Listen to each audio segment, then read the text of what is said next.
So, a final little bit of gentle exercise with some ideas of what you can do, stretching.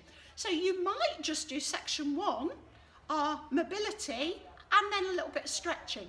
Both are fine, and then build up and do 1 or 2 other little bits. So you're going to have one leg as straight as you can, hands on the opposite side or forearms down, and we're going to hinge forward. So we're not going to slump, we're going to keep the chest up. This is the bit where I'd like you to feel the stretch. If your knee is hurting, you can do a little micro bend, but so we're feeling the pull up the back of the thigh. And if it eases during the stretch, you just come forward a little bit more.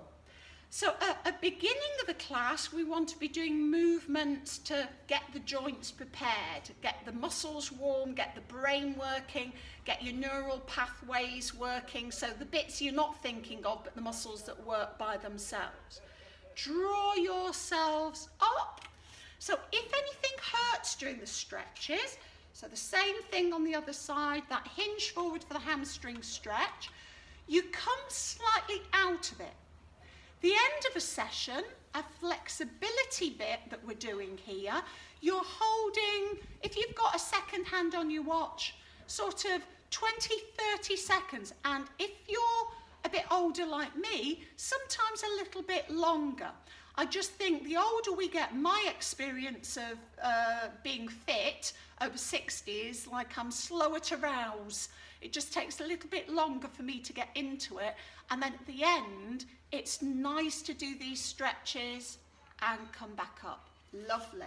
We're going to sit with a finger on the same shoulder and ease that elbow up. Yours might not look like this. Yours might be from there to there, stretch-wise. So we need to support it. The tricep also stretches down a little bit into the ribs.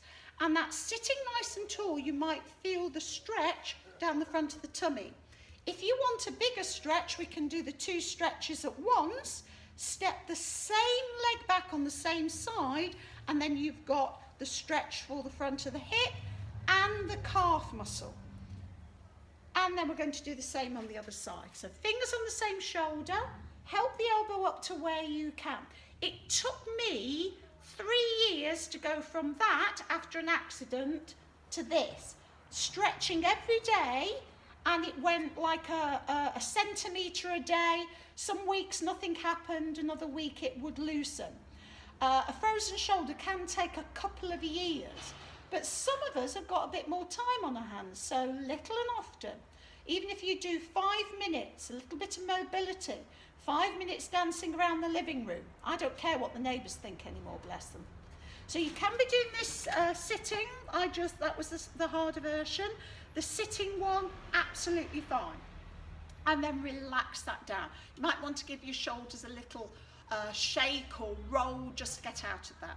So I'm doing upper body, lower body to give bits of rest. The stretch for the hip, if you're not standing, is this. You hold the back of the chair, you sit side saddle with one bum cheek off, and you slide the leg back so you feel the stretch in the hip. If your arm's okay, the stretch up gives you more the stretch up the front of the body. And when we're stretching, we just breathe normally. You don't hold your breath.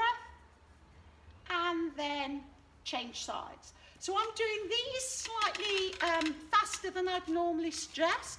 So you can do your 30 seconds timing. It's just that I've stretched these standing.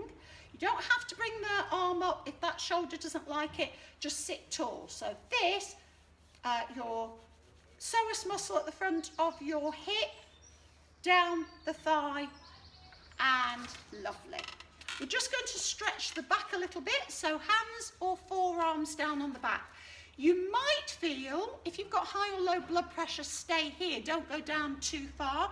If you put your head down and you feel headachy or dizzy, you don't have to do this. You stay with the chest slightly up. So the idea is to lean forward so you feel the pull on the lower back.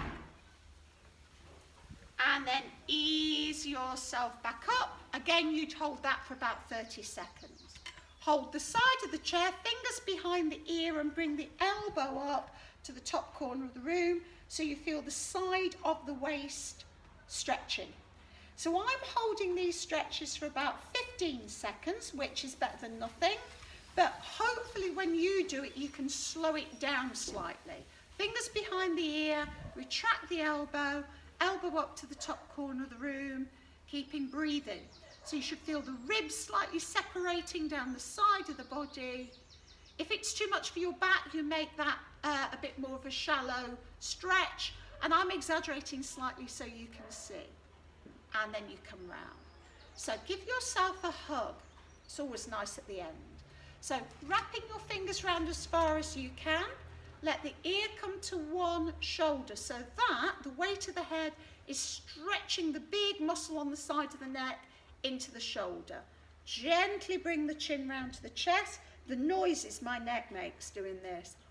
And then the ear round to the other side, and nice and gently back again. Really be gentle with this one. A lot of us are holding a lot of tension in the upper trapezius and around the back of the neck. And then look up, and then do the same with the other arm, holding. Nice, nice, nice, nice, nice. Really gently, that slow semicircle. I don't take my head back because it's a bit much on my cervical vertebrae on the back of my neck. I do a semicircle.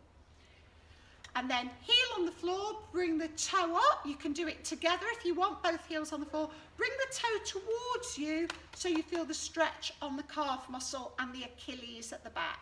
And you can practice sitting up tall in this one. And then you can point the toes so you feel the stretch here. This bit's called the anterior tibialis, down the front of the shin, front of the ankle. And then back to a little bit of mobility through the wrists, a little wiggle of the fingers, particularly if you've been using the bands or the weights or the cans of beans. Just shake out the fingers, give yourself a round of applause. So hopefully one day soon I'll be able to see you in reality rather than in my garden.